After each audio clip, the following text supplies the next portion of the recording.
Je suis Clotilde Dussoulier et vous écoutez l'épisode 295 de Change ma vie. Comment reprendre tranquillement?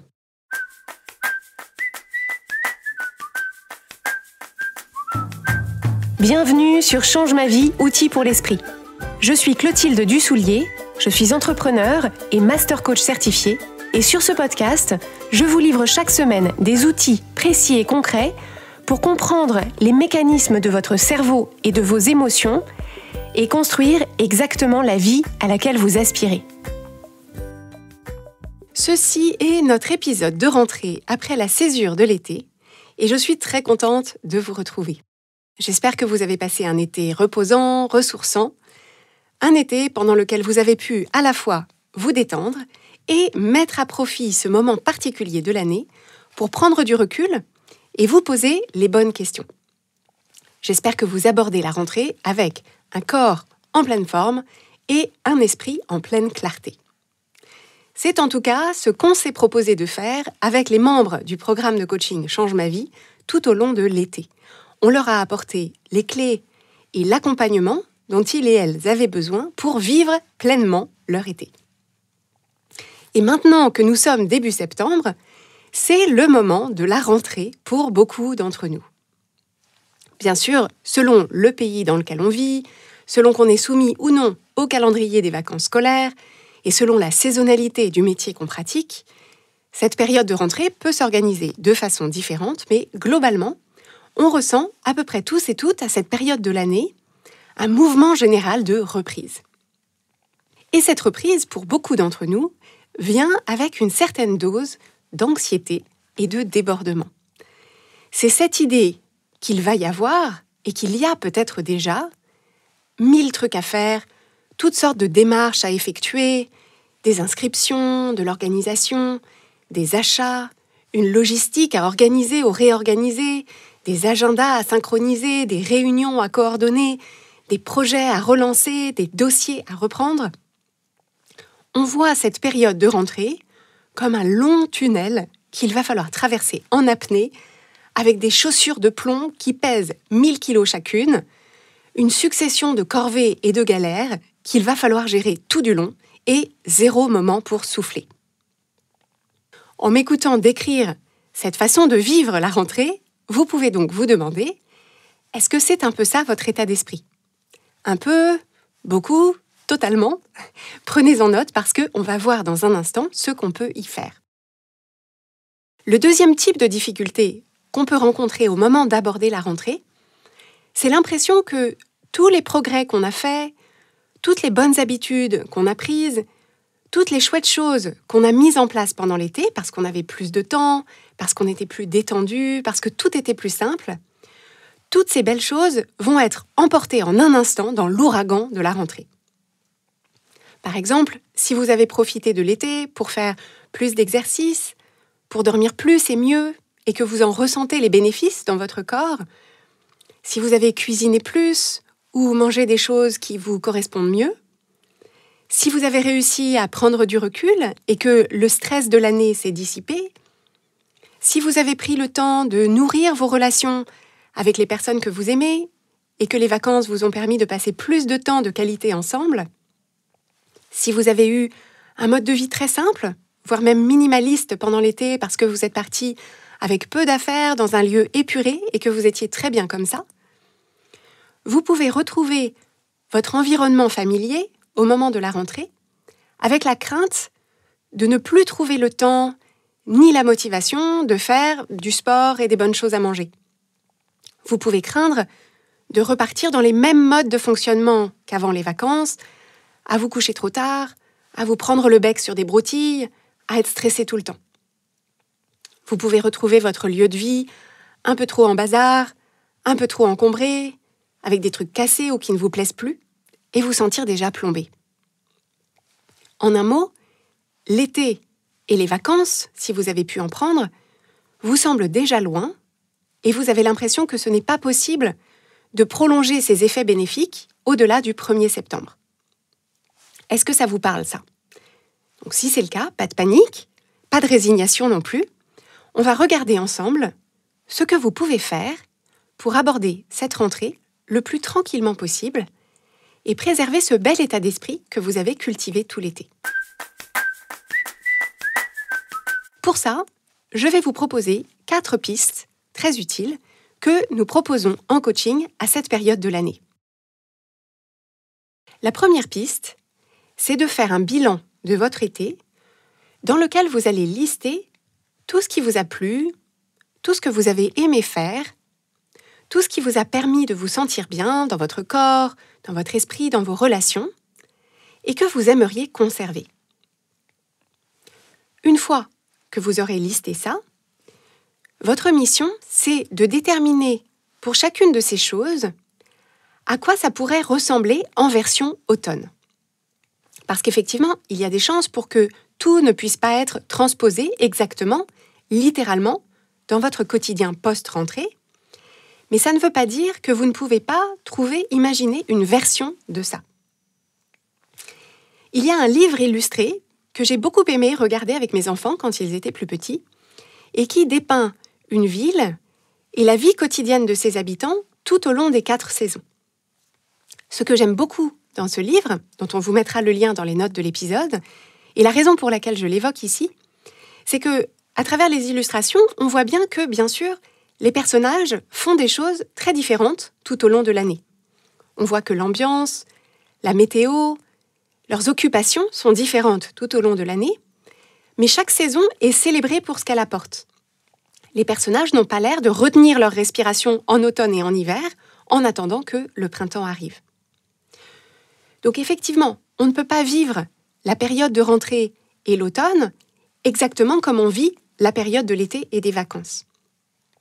Mais si on identifie ce qu'on a envie de garder des expériences de son été, on a plus de chances d'imaginer une version automne que si on déclare, sans même y avoir réfléchi, sans même avoir essayé, que ces plaisirs-là ou ces habitudes-là vont se dissoudre dans l'acide chlorhydrique de la rentrée.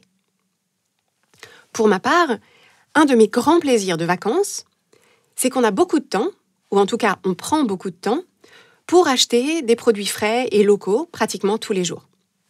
Et donc pour moi, pendant les vacances, c'est un vrai plaisir quotidien de faire les courses au marché et ensuite de cuisiner. À Paris, dans mon quotidien, c'est un peu moins réaliste, un peu moins facile pour moi d'imaginer faire des courses tous les jours. Mais en faisant cet exercice, je me suis rendu compte qu'il y a un marché qui est tout près de chez moi que j'ai un peu délaissé ces derniers temps. Donc ça fait vraiment longtemps que j'y suis pas allée. Et pour moi, ce serait une bonne façon de recréer ce plaisir des courses alimentaires au marché en version macadam parisien. Ou alors, peut-être qu'à la faveur des trésors trouvés dans les tiroirs de votre location d'été, peut-être que vous avez pris l'habitude, le soir, de faire des parties de yams en couple. Donc pour celles et ceux qui ne connaissent pas, le yams, c'est un jeu de dés qui est très sympa où on doit faire des combinaisons avec les dés qu'on a jetés. Peut-être que vous le connaissez sous le nom du Yahtzee, c'est l'autre nom de ce jeu. Et donc peut-être que vous vous êtes aperçu que jouer ensemble, au yams ou à autre chose, apporte beaucoup de légèreté, de complicité, de fun dans votre relation. Mais dans votre vie quotidienne, vous ne créez pas beaucoup d'occasions pour le faire. Et donc la question c'est, comment est-ce que vous allez pouvoir conserver cette dimension-là au-delà du 1er septembre ? Ou quand et comment est-ce que vous allez pouvoir continuer à jouer au yams ou à autre chose ? Donc c'est exactement cette même réflexion que je vous invite à avoir si vous avez fait plus de sport pendant les vacances, si vous avez lu davantage, si vous avez été plus au contact de la nature et que vous vous rendez compte que tout ça vous fait un bien fou. Comment est-ce que vous allez transposer ça dans votre vie de tous les jours pour prolonger ces bénéfices ? Voyez cette question comme un défi que vous vous lancez à vous-même, comme un cadeau que vous vous faites aussi, et félicitez-vous de la créativité et des bonnes idées que vous trouverez pour aller dans ce sens. Donc cette première piste, c'est faire preuve d'ingéniosité pour inventer un automne qui prolonge les bénéfices de votre été sur les plans qui vous tiennent à cœur. La deuxième piste, pour reprendre tranquillement, c'est de trouver le juste milieu pour vous entre la bonne anticipation et la suranticipation. Au moment d'aborder la rentrée, on ne peut pas nier que, pour beaucoup d'entre nous, il y a des choses à organiser. Plus on a de personnes à charge, plus notre vie est complexe, plus on a d'envies et de projets, plus cette charge organisationnelle est importante. Et selon notre configuration familiale, cette charge organisationnelle peut être plus ou moins bien répartie entre les différents membres de notre foyer. Pour qu'une maisonnée tourne, pour qu'une famille fonctionne et que chaque membre de cette famille ait à peu près ce dont il a besoin au moment où il en a besoin, il est évident que ça demande de l'organisation, ça demande de l'anticipation. Et si cette charge organisationnelle pèse beaucoup sur vous, c'est difficile d'imaginer une reprise tranquille parce que vous vous sentez probablement parachuté directement dans le jeu vidéo Overcooked, je ne sais pas si vous connaissez, quand le rythme s'accélère et que vous ne savez plus où donner de la tête et que vous n'arrivez plus à traiter les choses à temps. Donc, bien sûr, la première solution, c'est d'abord de voir s'il y a des choses dont quelqu'un d'autre que vous peut s'occuper pour mieux partager cette charge organisationnelle avec les membres de votre famille, de votre équipe ou voilà, du groupe qui pourrait vous aider à porter cette charge organisationnelle. Dans certains cas, c'est une simple conversation, une simple clarification. Dans d'autres cas, il n'y a simplement pas d'autres personnes avec qui partager, donc la personne qui doit s'en charger, c'est vous.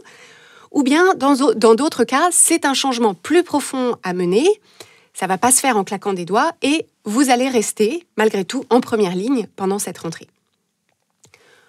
En tout état de cause et quelles qu'en soient les raisons, si cette charge organisationnelle pèse lourdement sur vous, la dernière chose dont vous avez besoin, c'est qu'on vous serve le conseil simpliste et souvent condescendant de lâcher prise, comme si vous n'y aviez pas pensé. Les gens qui vous conseillent de lâcher prise, ce sont souvent les gens qui ont quelqu'un à la maison qui s'occupe de tout ce sur quoi eux, ils peuvent effectivement lâcher prise, et c'est un peu facile. Ce conseil horripilant, je vous en parle dans les épisodes 105, 106 et 107 de Change ma vie qui sont consacrés au lâcher-prise et dans lesquels je vous explique à quelles conditions est-ce qu'on peut effectivement commencer à envisager de lâcher certaines choses qu'on tient à bout de bras. Donc, je vous recommande, à la suite de cet épisode, d'écouter ces épisodes 105, 106 et 107 si vous vous dites que peut-être arriver à lâcher prise, ça vous ferait du bien. Mais la piste que je veux vous apporter aujourd'hui, c'est d'apprendre à bien placer le curseur de l'organisation et de l'anticipation. Oui, la période de la rentrée nécessite de vous organiser et d'anticiper certaines choses, mais ça ne nécessite pas d'organiser tout à l'avance, ni tout de suite, ni parfaitement, et ça ne nécessite pas de tout anticiper, ni tout de suite, ni parfaitement. L'enjeu et ce juste milieu à trouver, c'est d'avoir toujours un temps d'avance pour garder le dessus sur les choses que vous avez à faire, mais de ne pas oublier que vous pouvez lisser la charge d'organisation sur la période et surtout vous pouvez vous faire confiance pour gérer les choses au fur et à mesure s'il y a des imprévus. J'ai longtemps eu moi-même cette difficulté où à partir du moment où je savais qu'il allait falloir faire telle ou telle chose, prendre telle ou telle décision, résoudre tel ou tel problème, je n'arrivais pas à me détendre tant que ce n'était pas fait, tant que ce n'était pas décidé, tant que ce n'était pas résolu. Et le problème, c'est que ça me créait une charge mentale monumentale, d'autant qu'il y avait certaines choses qui n'étaient simplement pas possibles de faire, de décider ou de résoudre au moment où j'y pensais. C'était des problèmes ou des décisions ou des situations qu'il allait falloir attendre. Il allait falloir attendre d'être face à ces problèmes, ces situations ou ces décisions pour les résoudre. Avec une amie à moi, on a une sorte de private joke à ce sujet qui date de l'époque où elle et son mari envisageaient de quitter Paris pour aller s'installer à l'étranger. Donc ils avaient ce projet et au moment où ils en ont parlé à ses beaux-parents, donc aux beaux-parents de mon amie, donc ils ont commencé à parler de l'envie de partir à l'étranger, du déménagement, etc. Sa belle-mère, qui a elle aussi une légère tendance à l'inquiétude et à la suranticipation, sa belle-mère a pâli et leur a tout de suite demandé « Mais où allez-vous garer le camion ?» Et donc c'était fascinant, comme elle était tout de suite partie en suranticipation, elle avait déjà déroulé dans sa tête la liste de tout ce qu'il allait falloir faire et elle butait déjà sur un point d'organisation dans le futur de ce scénario hypothétique. Et ce que j'aime dans cette anecdote, c'est que ce n'est pas que le problème soulevé n'est pas pertinent, parce que, effectivement, à un moment ou à un autre dans le futur, si effectivement mon ami partait à l'étranger, il faudrait bien se poser la question du stationnement du camion de déménagement, parce que quand on vit dans une ville dense, qu'on habite dans une rue étroite, en pente, avec 0 place pour se garer, effectivement, à un moment donné dans le futur, il va falloir s'en inquiéter. Mais à chaque jour suffit sa charge d'anticipation, et on peut simplement se proposer de prendre les choses les unes après les autres et se faire confiance pour gérer la question du stationnement du camion au moment où on en sera à ce stade-là de l'organisation. Donc, quand je me sens partir en suranticipation, je pense à la belle-mère de mon ami, je me dis, je suis moi-même en train de me dire, mais où va-t-on garer le camion? Et je me rappelle, on verra plus tard comment on fait pour garer le camion. La troisième piste que je veux vous proposer maintenant, c'est de transformer tous les « je dois » et les « il faut » en des « je veux », des « je choisis de » et même, si on y arrive, des « j'ai la chance de ». Donc, transformez ces formulations dans votre tête d'abord, dans vos conversations ensuite. Donc, par exemple, au lieu de « il faut que je me réinscrive au cours de boxe », ça donne « je veux me réinscrire au cours de boxe ». Ou même « j'ai la chance de me réinscrire au cours de boxe ». Au lieu de « je dois emmener les enfants chez le médecin pour leur rappel de vaccin », ça donne « je choisis d'emmener les enfants chez le médecin pour leur rappel de vaccin ». Ou même « j'ai la chance d'emmener les enfants chez le médecin pour leur rappel de vaccin ». Je vous invite vraiment à faire l'essai, au moins pendant la journée ou les quelques jours qui s'annoncent. Ça paraît être une subtilité de vocabulaire, mais ça a un vrai impact sur la façon dont on vit les choses. Selon qu'on se sent acteur ou actrice volontaire de cette organisation et de cette logistique, ou selon qu'on a l'impression d'y être obligé par une force extérieure, comme écrasé sous le pouce géant de César, le carburant émotionnel avec lequel on avance est tout à fait différent. Dans un cas, on se sent résolu, impliqué, on mobilise notre courage d'adulte pour faire les choses nécessaires, même quand elles ne nous amusent pas, et on peut même ressentir de la gratitude d'être en position de faire toutes ces choses, d'avoir la possibilité de faire toutes ces choses. Et dans l'autre cas, quand on se sent contraint et obligé, on se sent coincé, piégé, plein de ressentiments et d'accablement. Alors certes, ce sont des « je veux », des « je choisis de » et des « j'ai la chance de » qui sont d'un autre ordre que « je veux passer mon après-midi à bouquiner sur le canapé » ou « je choisis la glace à la pistache » ou « j'ai la chance de vivre au bord d'un lac ». Mais ce sont des « je veux », des « je choisis de » et des « j'ai la chance de » quand même, parce qu'en réalité, on veut le résultat qu'il y a derrière ces actions, on choisit de faire ce qui est nécessaire pour créer ce résultat, et on a les moyens de le faire. Dans les exemples que j'ai donnés, je veux être inscrite à la boxe, et je veux des enfants vaccinés contre le tétanos, donc je choisis de remplir le dossier d'inscription pour moi, et je choisis de prendre rendez-vous pour mes enfants, et j'ai la chance d'avoir les moyens de payer le cours de boxe, et de vivre dans une ville où il y a une généraliste qui est disponible pour suivre mes enfants. L'autre versant de cette piste, c'est que dans certains cas, vous allez vous apercevoir que ces « il faut » et ces « je dois » qui tournent dans votre tête ne correspondent en réalité à aucun choix que vous avez envie de faire ou à aucun résultat qui vous tient réellement à cœur. Et donc ça vous permettra de vous apercevoir que vous faites certaines choses par habitude, par peur de froisser, par peur d'être jugé, et vous pourrez alors décider si vous ne voulez pas simplement rayer ces choses-là de votre liste ou en confier la charge à quelqu'un d'autre. Pour mieux comprendre et intégrer cette notion de choix, y compris et surtout les choix qu'on fait en pensant qu'on n'a pas le choix, je vous propose d'écouter l'épisode 81 de Change ma vie, qui s'appelle « Tout est un choix », en appliquant ce que j'explique à toutes vos tâches et vos responsabilités de rentrée.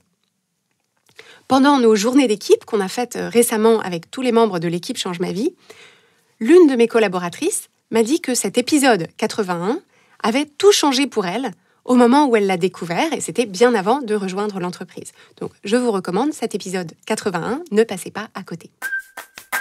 Je vais maintenant vous apporter la 4e et dernière piste pour reprendre tranquillement, qui va vous aider à ancrer les 3 premières. Et cette 4e piste, c'est d'être votre propre pom-pom girl. Donc, quand je parle d'une pom-pom girl, c'est la pom-pom girl au sens américain du terme, la cheerleader, dont le rôle est d'encourager une équipe sportive avec beaucoup d'énergie et d'enthousiasme en faisant des figures de danse et d'acrobatie qui peuvent d'ailleurs être très techniques et qui sont, en passant, une discipline sportive à part entière. Donc, ma 4e piste, c'est de cultiver cette même énergie et ce même enthousiasme à vous encourager de façon inconditionnelle dans ce que vous faites en cette rentrée. Parce que c'est le propre des formations de cheerleaders pendant un match, indépendamment du score et de la performance de l'équipe qu'elles soutiennent, elles maintiennent la même énergie et le même enthousiasme, et on peut même supposer qu'elles mettent encore plus d'énergie et encore plus d'enthousiasme quand le match ne tourne pas à l'avantage de leur équipe pour justement les encourager et leur transmettre l'énergie et les encouragements dont l'équipe a besoin pour redresser la barre. Cette idée-là, d'être dans votre tête un soutien indéfectible envers vous-même et en toutes circonstances, elle est très précieuse et la plupart d'entre nous manquons cruellement de ces encouragements, de cet enthousiasme intérieur. On a plutôt tendance à être pour nous-mêmes l'entraîneur sportif exigeant qui observe le match sourcils froncés, bras croisés, qui repère les moindres faiblesses et manquements et qui aboie sur ses joueurs à la mi-temps. Donc l'énergie et le soutien de cette cheerleader intérieure, ça change tout et on en a bien besoin. Mais là où l'image de la pom-pom girl est puissante, c'est qu'elle vous invite à y apporter en imagination un enthousiasme exubérant, over the top, comme on dit en anglais. Elle vous invite à apporter à votre discours intérieur pendant cette rentrée de la couleur, de la gaieté et même des chansons, des chorégraphies, des acrobaties, ce qui a le bénéfice énorme de vous aider à cultiver de la légèreté, du fun, de l'humour à une période de l'année que vous vivez peut-être par défaut avec une certaine lourdeur, voire une totale lourdeur, et l'impression que tout est ultra sérieux et ultra important. Donc imaginez si, au moment où vous finissez de rassembler tous les documents pour compléter le dossier administratif de votre enfant qui rentre au collège, toute référence à une situation personnelle serait fortuite, imaginez si à ce moment-là, vous mobilisez votre pom-pom girl intérieure qui agite des pompons énormes avec vos couleurs préférées et qui se met à chanter « Donnez-moi un B, donnez-moi un R, donnez-moi un A, donnez-moi un V, donnez-moi un O, B, R, A, V, O, bravo, wouhou !» Il y a des chances pour que ça vous fasse sourire, en plus de vous donner l'occasion de vous féliciter, de vous encourager et de remplir vos réservoirs de connexion à vous-même, d'énergie, de légèreté pour aborder la suite de votre journée. Alors, en contrepoint de cette image, j'ai besoin d'ouvrir une parenthèse.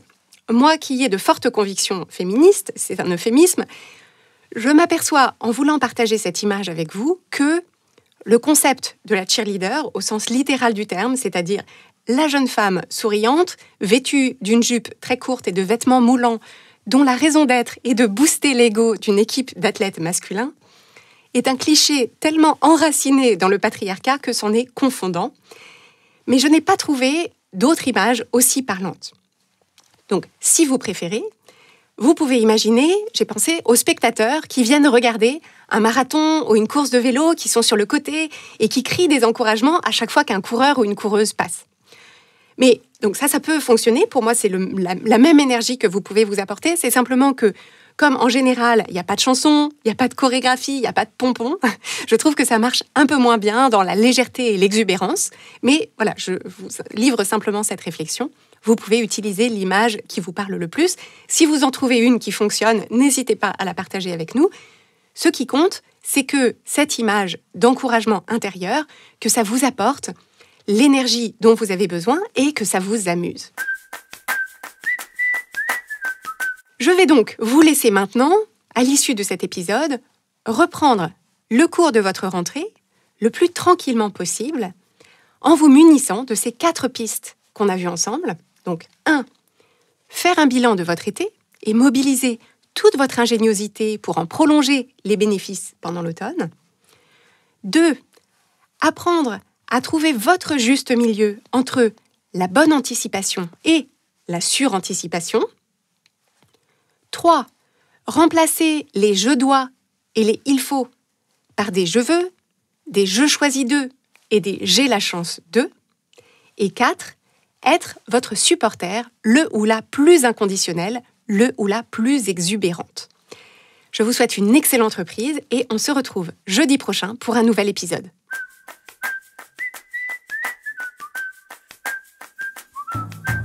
Si vous aimez Change ma vie, vous allez adorer Change ma vie mode d'emploi. Change ma vie mode d'emploi, c'est le programme de coaching qui va vous donner des ailes pour atteindre tous vos objectifs de vie. Grâce à notre méthodologie unique, nous allons vous guider pas à pas pour développer la vision riche et vivante de ce que vous voulez. Nous allons vous aider à trouver la clarté sur la façon la plus simple et la plus directe de l'obtenir et nous allons vous apprendre à soutenir votre élan tout du long en surmontant les obstacles avec confiance pour vous sentir avancer tous les jours vers la vie à laquelle vous aspirez.